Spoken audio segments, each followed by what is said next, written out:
140 ಕೋಟಿಗಿಂತಲೂ ಅಧಿಕ ಜನಸಂಖ್ಯೆಯುಳ್ಳ ಭಾರತವು ವಿವಿಧತೆಯಲ್ಲಿ ಏಕತೆ ಇರುವ ದೇಶವಾಗಿದೆ. ಇಲ್ಲಿ 6 ಸಮುದಾಯಗಳಾದ ಬೌದ್ಧ, ಇಸಾಯಿ, ಜೈನ್, ಮುಸಲ್ಮಾನ್, ಪಾರ್ಸಿ ಮತ್ತು ಸಿಖ್ಕರನ್ನು ಅಲ್ಪಸಂಖ್ಯಾತರೆಂದು ಗುರುತಿಸಲಾಗಿದೆ. ಭಾರತ ಸರ್ಕಾರದ ಅಲ್ಪಸಂಖ್ಯಾತ ಸಚಿವಾಲಯವು ಅಲ್ಪಸಂಖ್ಯಾತ ಸಮುದಾಯಗಳನ್ನು ಸಬಲೀಕರಿಸಲು ಮತ್ತು ಅವರಿಗೆ ಒಂದೇ ತರವಾದ ಸಾಮಾಜಿಕ, ಆರ್ಥಿಕ, ರಾಜನೈತಿಕ, ಶಿಕ್ಷಣದ ಜೊತೆಗೆ ಎಲ್ಲ ವಿಕಾಸಗಳ ಅವಕಾಶ ನೀಡುವ ನಿಟ್ಟಿನಲ್ಲಿ ನಿರಂತರವಾಗಿ ಕೆಲಸ ಮಾಡುತ್ತಲಿದೆ. ಆ ದೇಶ ಸಬ್ಕಾ ಸಾಥ್, ಸಬ್ಕಾ ವಿಕಾಸ್, सबका विश्वास और सबका प्रयास के मूल मंत्र पर चल रहा है. ये एक तरह से मानव अधिकार को सुनिश्चित करने की ही मूल भावना है. अगर सरकार कोई योजना शुरू करे और उसका लाभ कुछ को मिले, कुछ को ना मिले, तो अधिकार का विषय खड़ा होगा ही. और इसलिए हम हर योजना का लाभ सभी तक पहुंचे, इस लक्ष्य को लेकर चल रहे हैं. ಭಾರತ ಸರ್ಕಾರವು ಅಲ್ಪಸಂಖ್ಯಾತರ ಅಧಿಕಾರಗಳ ರಕ್ಷಣೆ ಮತ್ತು ಅವರ ಜೀವನ ಇನ್ನಷ್ಟು ಉತ್ತಮಗೊಳಿಸಲು ಶಿಕ್ಷಣ, ಉದ್ಯೋಗ ಮತ್ತು ಮೂಲಭೂತ ಸೌಕರ್ಯಗಳ ವಿಕಾಸದ ಮೇಲೆ ಗಮನವಿಟ್ಟು ಅನೇಕ ಯೋಜನೆಗಳನ್ನು ಆರಂಭಿಸಿದೆ. ಪ್ರಧಾನಮಂತ್ರಿಯವರ ಹೊಸ 15 ಸೂತ್ರಗಳ ಕಾರ್ಯಕ್ರಮವು ಸಾಮಾಜಿಕ, ಆರ್ಥಿಕ ರೂಪದಿಂದ ವಂಚಿತರಾದ ಅಲ್ಪಸಂಖ್ಯಾತರಿಗಾಗಿ ಸಮಾನ ಅವಕಾಶ ಖಚಿತಪಡಿಸುತ್ತದೆ ಮತ್ತು ಇದರ ಉದ್ದೇಶ ಅವರನ್ನು ರಾಷ್ಟ್ರದ ವಿಕಾಸದಲ್ಲಿ ಏಕೀಕರಣಗೊಳಿಸುವುದಾಗಿದೆ. ಈ ಯೋಜನೆಗಳ ಲಾಭವು ಸುಲಭವಾಗಿ ತಕ್ಕ ವ್ಯಕ್ತಿಗಳಿಗೆ ತಲುಪಬೇಕು. ಇದಕ್ಕಾಗಿ ಅಲ್ಪಸಂಖ್ಯಾತ ಸಚಿವಾಲಯವು ಸಮಯಕ್ಕೆ ಐಐಟಿ ಸಹಿತ ಬೇರೆ ಪ್ರತಿಷ್ಠಿತ ಶೈಕ್ಷಣಿಕ ಮತ್ತು ಸಂಶೋಧನಾ ಸಂಸ್ಥೆಗಳಿಂದ ತಮ್ಮ ಯೋಜನೆಗಳ ಮೇಲೆ ಅಧ್ಯಯನವನ್ನು ಮಾಡಿಸುತ್ತಲಿರುತ್ತದೆ.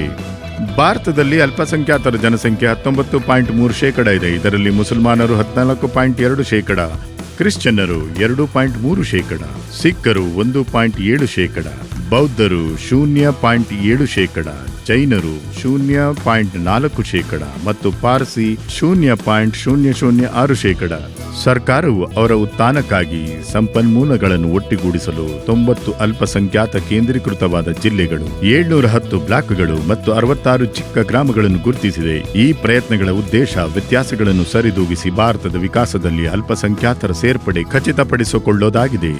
ಪ್ರಧಾನಮಂತ್ರಿ ಶ್ರೀ ನರೇಂದ್ರ ಮೋದಿ ಅವರ ನೇತೃತ್ವದಲ್ಲಿ ಭಾರತ ಸರ್ಕಾರದ ಪ್ರತಿಯೊಂದು ಸಾಮಾನ್ಯ ಬಜೆಟ್ ಅಲ್ಪಸಂಖ್ಯಾತರ ಮುಖದ ಮೇಲೆ ಕಿರುನಗೆ ತರುತ್ತಲಿದೆ. ಹಣಕಾಸು ಮಂತ್ರಿ ನಿರ್ಮಲಾ ಸೀತಾರಾಮನ್ ಅವರು ಅಲ್ಪಸಂಖ್ಯಾತರ ಸಚಿವಾಲಯದ ಬಜೆಟ್ನಲ್ಲಿ ವರ್ಷ 2024-25ಕ್ಕಾಗಿ 20%ಕ್ಕಿಂತ ಹೆಚ್ಚಳ ಮಾಡಿ ಇದನ್ನು 3,183 ಕೋಟಿ ರುಗಿಂತಲೂ ಅಧಿಕಗೊಳಿಸಿದ್ದಾರೆ. ಫೆಬ್ರವರಿ 1, 2025ರಂದು ಪ್ರಸ್ತುತಿಪಡಿಸಿದ ವರ್ಷ 2025-26ಕ್ಕಾಗಿ ಸಚಿವಾಲಯವು ಬಜೆಟ್ ವಿತರಣೆಯನ್ನು 3,350 ಕೋಟಿ ರೂಪಾಯಿ ಮಾಡಿದ್ದಾರೆ. ಹೀಗೆ ಬಜೆಟ್ಗಳ ವಿತರಣೆಯಲ್ಲಾದ ಹೆಚ್ಚಳದಿಂದ ಅಲ್ಪಸಂಖ್ಯಾತ ಸಮುದಾಯಗಳ ಜೀವನದಲ್ಲಿ ಹೊಸ ಬೆಳಕು ಮೂಡಿದೆ. ಇದು ಅಲ್ಪಸಂಖ್ಯಾತರ ವಿಕಾಸಕ್ಕಾಗಿ ಮೋದಿ ಸರ್ಕಾರದ ಬದ್ಧತೆಯ ದರ್ಪಣವಾಗಿದೆ. ದೇಶದ ಪ್ರತಿಯೊಂದು ಮೂಲೆಯಲ್ಲಿರುವ ಅಲ್ಪಸಂಖ್ಯಾತ ಸಮುದಾಯಗಳ ಕನಸು ನನಸಾಗಿದೆ.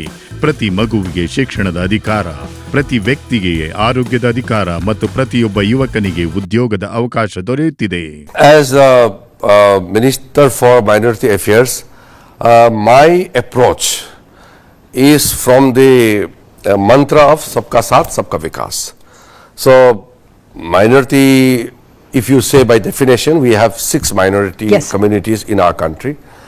So, I have a very bounded duty to ensure that all these 6 defined minority communities in our country are given equal opportunities through the government works and all other welfare schemes and programs. ಅಲ್ಪಸಂಖ್ಯಾತ ಸಚಿವಾಲಯವು ಪ್ರಧಾನಮಂತ್ರಿ ಜನ ವಿಕಾಸ್ ಕಾರ್ಯಕ್ರಮದ ಮೂಲಕ ಅಲ್ಪಸಂಖ್ಯಾತ ಸಮುದಾಯಗಳನ್ನು ಸಬಲೀಗೊಳಿಸುತ್ತಿದೆ. ಜೊತೆಗೆ ಸಚಿವಾಲಯವು ಪ್ರತಿ ವರ್ಷ ಹಜ್ ನಂತರ ದೊಡ್ಡ ಆಯೋಜನೆಯನ್ನು ಸಫಲತಾಪೂರ್ವಕ ಸಂಪನ್ನಗೊಳಿಸುವಲ್ಲಿ ಪರಿಣಾಮಕಾರಿ ಪಾತ್ರವನ್ನು ನಿಭಾಯಿಸುತ್ತಿದೆ.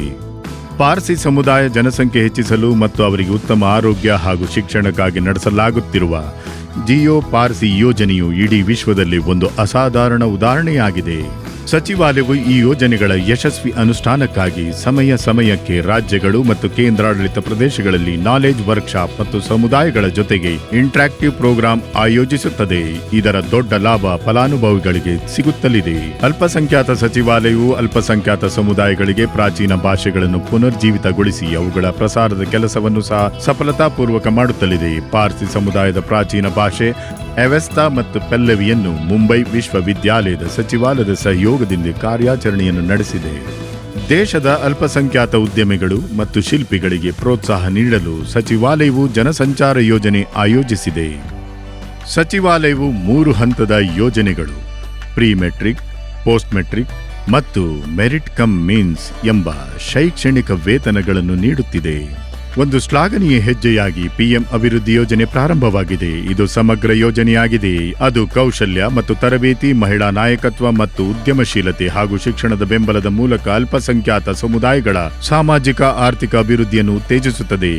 ಈ ಯೋಜನೆಯ 4 ಪ್ರಮುಖ ಅಂಶಗಳು ಸೀಕೋ ಔರ್ ಕಮಾವ್ ಮೌಲ್ಯ, ಹೊಸ ಉದ್ಯೋಗ ಮತ್ತು ಹೊಸ ಉದ್ಯಮ ಯೋಜನೆಗಳ ಮೂಲಕ ದೇಶದೆಲ್ಲೆಡೆ ಅಲ್ಪಸಂಖ್ಯಾತರನ್ನು ಸಬಲೀಕರಣ ಮತ್ತು ಸ್ಥಿರತೆಯನ್ನು ಒದಗಿಸಲಾಗಿದೆ. ಅಲ್ಪಸಂಖ್ಯಾತ ಸಮುದಾಯಗಳ ಕಳೆದ 10 ವರ್ಷಗಳಲ್ಲಿ ತಮ್ಮ ಅಭಿವೃದ್ಧಿಯ ಹೊಸ ಎತ್ತರವನ್ನು ತಲುಪಿವೆ. ಈ ಯೋಜನೆಗಳ ಲಾಭವನ್ನು ಪಡೆದು ಪ್ರತಿಯೊಂದು ಕ್ಷೇತ್ರದಲ್ಲಿ ಸಫಲತೆ ಪಡೆದಿದೆ.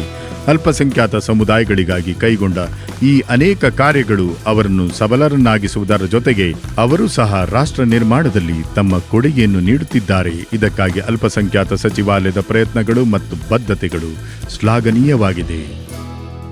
ಭಾಗ್ಯದಾರಿಯಿಂದ ಭಾಗ್ಯೋದಯ.